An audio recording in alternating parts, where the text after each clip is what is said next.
1891 graduate Clifford LeRoy Hare left a legacy at Auburn that continues today. He served the university in multiple areas, from academics to athletics, where he helped form a collegiate athletics oversight organization called the Southern Intercollegiate Athletic Association, and served as first president of the Southern Athletic Conference, precursors to today's SEC. Before his death in 1949, Hare also served as mayor of Auburn.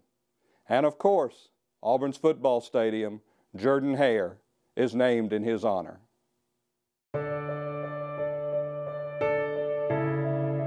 Clifford LeRoy Hare graduated from Auburn in 1891. After graduating, Hare would continue his involvement with Auburn that spanned academics, athletics, and policymaking. But his biggest concern was with the development of the complete person while they were a student. Growing up, I did not realize my mother was the first woman to graduate in the School of Chemistry. She got here, and quite a few of the chemistry professors were not inclined to think that women should be studying chemistry.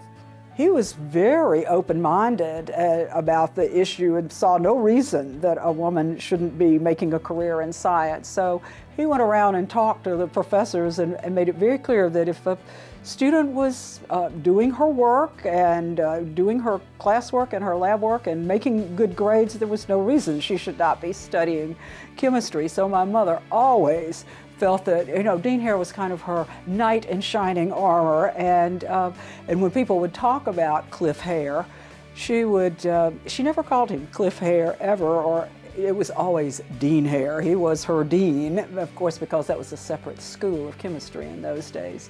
So she always felt like he was kind of that little edge, that kind-heartedness, and she would always refer to him as a real gentleman.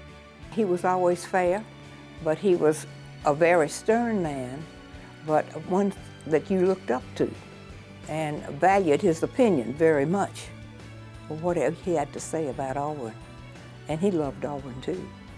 Growing up, Cliff Hare, my grandfather, was the meter by which everyone that I know in the Hare family set their standards. He was larger than life for most of us. And many of us did not know him. He died when I was 8 months old. I was raised in the house that he owned and lived under his roof for 8 months with him. And he was a complicated but quiet and pleasant man. In the years between 1856 and 1892, Auburn was an institution of higher learning. It really had no character, it really had no personality, it really had no flesh and blood. But Cliff Hare and George Petrie came together to guide Auburn into what it is today as a spiritual institution.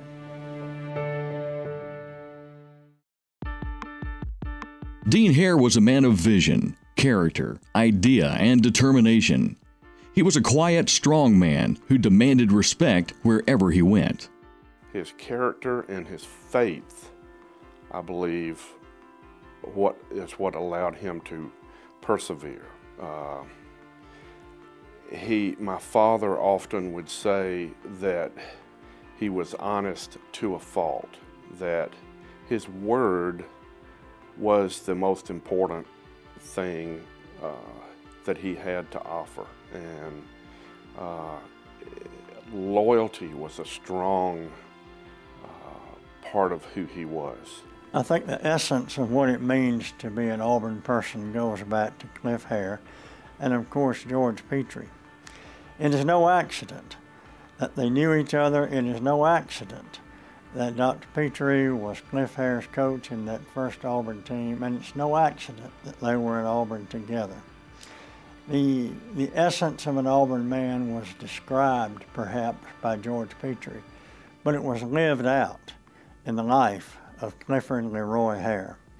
Not only was it lived out in Dean Hare's life, he passed it on to the students and the Auburn people that followed him.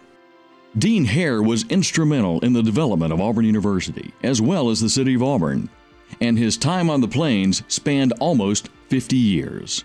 I knew he was on the football athletic director's board, and I knew that because I love football. We all love football.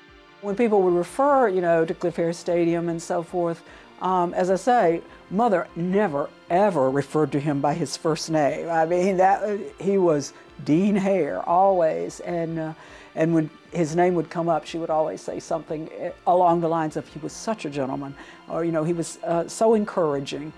He hated or disliked, shall we say, was the University of Alabama. And it was mostly not so much about sports. It was about the constant battle for allocation of resources. There were times in the 20s and 30s when the university was struggling to stay open, and he didn't have enough money for Bunsen burners or test tubes. And he chose to blame the other school up the road. It's interesting, quite amusing to think about the early days of Auburn football, especially the Auburn-Georgia rivalry, when it was played in the tiny little Memorial Stadium in Columbus, Georgia for all those years, 50, 60 years. You look at Jordan-Hare Stadium today here in Auburn, you look at Sanford Stadium in Athens, two massive, outstanding football arenas, 80-some-odd thousand here, 80-some-odd thousand here, but it wasn't always that way. In the early days of the Auburn-Georgia game, when it was played in Columbus at Memorial Stadium, Cliff Hare and Dean Hurdy from Georgia would come over here, sit on the front porch, back porch, in the house, depending on the weather, and then would take the cigar box that held the gate receipts, $1 for Georgia, $1 for Auburn, $1 for Georgia, $1 for Auburn. Now it takes a team of accountants weeks and weeks, maybe months, to figure it all out. Seemed a lot simple then. $1 for Auburn, $1 for Georgia. We're so grateful to have such a role model in the family that hopefully will lead us to become better human beings. On behalf of Auburn men and women everywhere, we owe a debt of great gratitude and appreciation to Clifford LeRoy Hare, who helped to make Auburn, through his leadership, through his spiritual commitment, what it is today. And it's so good to see him receive this most deserved honor and recognition. And to the members of his family, you're blessed to have Hare in your name, as Auburn is blessed to have Hare in its heritage.